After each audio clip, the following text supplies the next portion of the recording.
తిరుపతిలో జరిగిన ఎటువంటి ఆక్రమణలు సంబంధించిన కానీ, భూములు కొల్లగొట్టేస్తున్న విధానం గాని, తిరుపతిని తిరుపతికున్న పేరుని వీళ్ళు రాజకీయాల్లో ఎంత దారుణంగా రాజకీయాలకి అడ్రెస్‌గా చేసేసి వీళ్ళు నీచ రాజకీయాలకి అడ్రెస్‌గా చేసిన సంగతి మనం చూసాం. ఇక నుంచైనా కూటమి ప్రభుత్వం వచ్చిన తర్వాతైనా దయచేసి వైసీపీ నాయకులు ఈ విధంగానే ప్రవర్తిస్తే ప్రజల్లో మరింత చులకనైపోతామన్న విషయం గ్రహించి కనీసం ఎప్పటికైనా మంచి రాజకీయాలు, నీతితో కూడిన రాజకీయాలు చేస్తారని ఆశిస్తున్నాం. ఎందుకంటే రాష్ట్రం మొత్తం మీద ఎన్నో చోట్ల డిప్యూటీ మేయర్ ఎలక్షన్స్ జరిగినా ఎక్కడా కూడా జరగని గలాట తిరుపతిలో మాత్రమే సృష్టిస్తున్నారంటే దానికి ఖచ్చితంగా ఈ కరుణాకర్ రెడ్డి అండ్ గ్యాంగ్ ఎవరైతే ఉన్నారో వీళ్ళకి అలవాటైపోయింది సార్. స్వచ్ఛమైన రాజకీయాలు చేసే అలవాటు కానీ, అటువంటి ఆలోచన కానీ ఏ కోసైనా కనిపించట్లేదు. ఇప్పటికీ వారే అధికారంలో ఉన్నారనుకుంటున్నారో, వారు అధికారుల్ని ప్రలోభ పెట్టాలనుకుంటున్నారో, ఇప్పటికీ కూడా అదే రకమైన దూకుడుగా ప్రవర్తిస్తున్నారు. కనీసం ప్రజలు 151 నుంచి 11కు తీసుకొచ్చారంటే ప్రజల్లో ఎటువంటి వ్యతిరేకత ఉంది, ఇటువంటి రాజకీయాలు ప్రజలు తిరస్కరిస్తున్నారని ఇప్పటికైనా కనీసం గ్రహించకుండా మళ్ళీ ఇంకో సంవత్సరం లోపల కార్పొరేషన్ ఎలక్షన్స్ వస్తాయి, కనీసం అప్పుడు ప్రజలు మళ్ళీ చీకొడతారనే బెరుకు కూడా లేకుండా ఎప్పటికప్పుడు మేము పై చేయి సాధించాలనుకునే అని అంటున్నారు కదా. ఇలాంటి ఏమన్నా ఇన్వాల్వ్ అయి ఉంటాయి అన్న గొడవల్లో, ఘర్షణల్లో, తెగబట్టాల్లో, కలబట్టాల్లో ఇన్వాల్వ్ అయితే మరి నిన్న జరిగిన దాని మీద ఆయన ఏమన్నా వివరణ కోరే అవకాశం ఉందా? ఎందుకంటే ఈ విధ్వంసానికి పాల్పడ్డారని మీ క్రమశిక్షణ సంఘం ఒకటి ఉంటుంది, చాలా పటిష్టంగా ఉంటుంది. ఆ సంఘం ఏమన్నా ఆయన్ని ఎక్స్ప్లెనేషన్ అడిగే అవకాశం ఉందా? ఏదో డిబేట్లో మాట్లాడేందుకు మీ అధికార ప్రతినిధికి షోకాజ్ నోటీస్ ఇచ్చి ఆవిడ్ని మీరు ఇంకా మాట్లాడకండి అని ఆపించేశారు కదా. మరింత నేరుగా పబ్లిక్గా విధ్వంసానికి పాల్పడిన సంఘటన దృశ్యాలు కనిపిస్తున్నప్పుడు దీని మీద కూడా ఏమన్నా అట్లీస్ట్ వివరణ అడుగుతారా? అవకాశం ఉందా? సార్ అక్కడ ఎవరు దాడి చేశారు, ఎవరు కార్పొరేటర్ని ఎవరు తీసుకెళ్లిపోయారు, వారు కూటమికి మద్దతు ఇస్తానని చెప్పినా కూడా వాళ్ళని తీసుకుని వెళ్ళి కిడ్నాప్ చేసి గోవాలోని ఎక్కడో దాచిపెడితే అక్కడ జరిగిన సంఘటన ఏంటి, పూర్తి వివరాలు అయితే ఏదైనా కూడా ఎటువంటి సంఘటన అయినా కూడా కొంచెం గలాటా జరిగింది అంటే పూర్తి వివరాలు ఏంటి అన్నది, అసలు ఏం జరిగింది అన్నది అధిష్టానం ఖచ్చితంగా వారి దగ్గర నుంచి వివరణ తీసుకుంటదండి.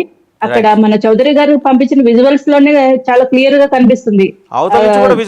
అక్కడ ఎమ్మెల్యేల మంత్రుల మీద అక్కడ బొమ్మన కరుణాకర్ రెడ్డి గారి కొడుకు ఎటువంటి దౌర్జన్యం చేస్తున్నారు, ఆయన పోలీస్ స్టేషన్ లో పోలీసు ఎస్పీ గారు ఎదుటి ఎటువంటి దౌర్జన్యాలకు పాల్పడ్డారు, చాలా క్లియర్ గా విజువల్స్ కనిపిస్తుంది. ఖచ్చితంగా ఇప్పుడు ఎన్డీఏ కూటమి ప్రభుత్వం అటు టీడీపీ కానీ జనసేన కానీ మా ఎమ్మెల్యేల దగ్గర నుంచి చెప్పేది వినిపిస్తుందో లేదో నాకు తెలియదు. రెండు వైపులా విధ్వంసం జరిగింది, రెండు విజువల్స్ చూపించాం. సో అందువల్ల ఏంటంటే వైసీపీకి ఆ కల్చర్ లేదు, వివరణ కోరే కల్చర్ లేదు, వాళ్ళు ఎగదోష వ్యవహారమే కాబట్టి వాళ్ళని వదిలేయండి. మీరు ఏంటంటే ప్రశ్నిస్తారు, వివరణ కోరుతారు, సమాజానికి జవాబుదారీగా నిలబడతారు కాబట్టి మీరు వివరణ కోరుతారంటే జస్ట్ దాని ఒక్కదానికి ఆన్సర్ చేయండి. నేను మళ్ళీ శ్రీకాంత్ గారి దగ్గరికి వెళ్ళాలి.